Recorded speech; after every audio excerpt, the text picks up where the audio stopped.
Although the infamous Black Book of Jeffrey Epstein has been circulating the internet for many years, its various versions, including the version released by the U.S. Department of Justice, was highly redacted. It is very important to point out some very important points that have been discussed in a cursory manner, but never really pointed out directly. These points relate to the many victims of Epstein and his sick colleagues who have come forward using their real names.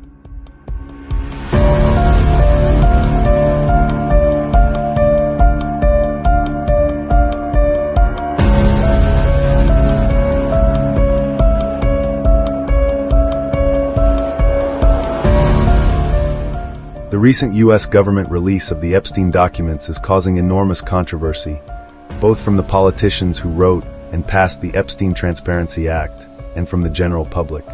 Justified statements were made that the DOJ did not follow the law as it was ordered upon them. There were literally a plethora of documents either partially or wholly redacted. While looking at this infamous Epstein Black Book, let's briefly point out a few things. Many of Epstein and his friends' victims have come out publicly. They did so on social media, in the mainstream media, and in courts, using their real names. The DOJ's reasoning for so many redactions continues to be the DOJ saying, "We are redacting the names of the victims for their own safety and security." How does that make any sense when many of the victims do not want anonymity neither for themselves or Epstein's perpetrators? It is clear that, without any legitimate argument possible, the actions of the DOJ in their recent release do not correspond with the statements and wishes of the victims. So, what is the mass redaction and continued slow leak release of the Epstein files about? When we say the Epstein files, we mean the entire Epstein files.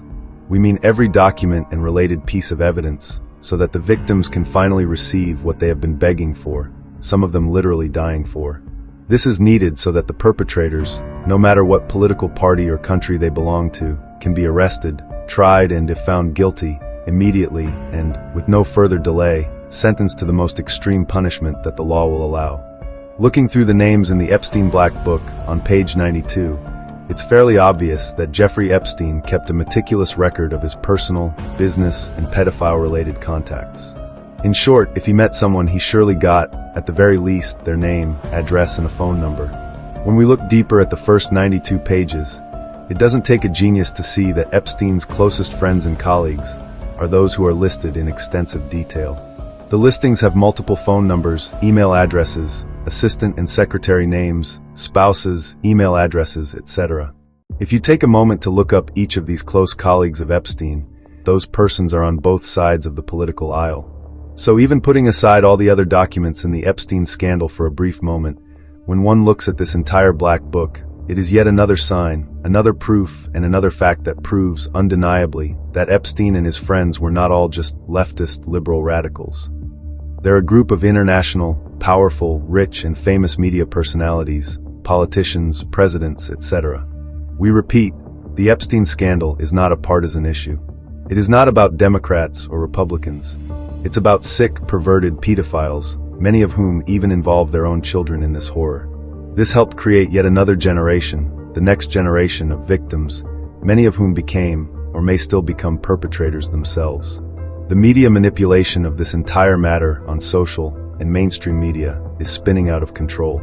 More and more people are understanding that the entire Epstein scandal is one of the biggest international blackmail affairs ever to take control over the world's most powerful leaders. It literally controls them from behind the scenes, with threats of releasing the acts and perversions of the aforementioned global powerhouses. In particular, and in closing, I want to draw your attention to these pages of the Epstein Black Book. This is the fully unredacted version, which also includes the unredacted pages 93 to 95. When reviewing it, do not merely glance at page 95, examine it carefully. Read it and read it again. It is not only a scribbled list of names and phone numbers. It is the irrefutable proof that some of the powerhouses in the Epstein scandal not only assisted Epstein in recruiting minors for Epstein and his sick friends, but also is a handwritten fact that Jeffrey Edward Epstein's friend, former Prime Minister of Israel, Ehud Barak, actually received U.S. Secret Service protection during their sick, perverted escapades.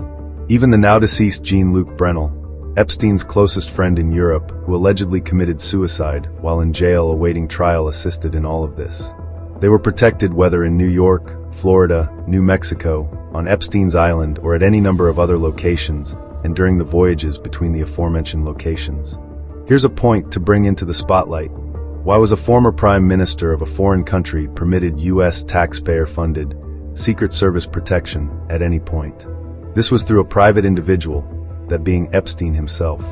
Why did Secret Service agents never come forward, even in a small group, publicly, to tell the world everything they saw and heard as they accompanied and traveled around the world with documented serial raping pedophiles? This was all despite the oath of confidentiality they take to protect the U.S. president and other American political figures. We leave you all of this to ponder, to study, and with the direct reminder, do not just toss this video and the attached PDF of the Epstein Black Book to the side saying to yourself, "Oh, I've seen that before." There's nothing new there. Facts being what they are, the media and the public keep using the words, the Epstein list. The infamous Epstein list, the one that people are saying hasn't yet been released, may be, in fact, predominantly based upon this unredacted Black Book. It could be the Epstein list that so many millions of people are demanding the release of, or what it is based nearly entirely on.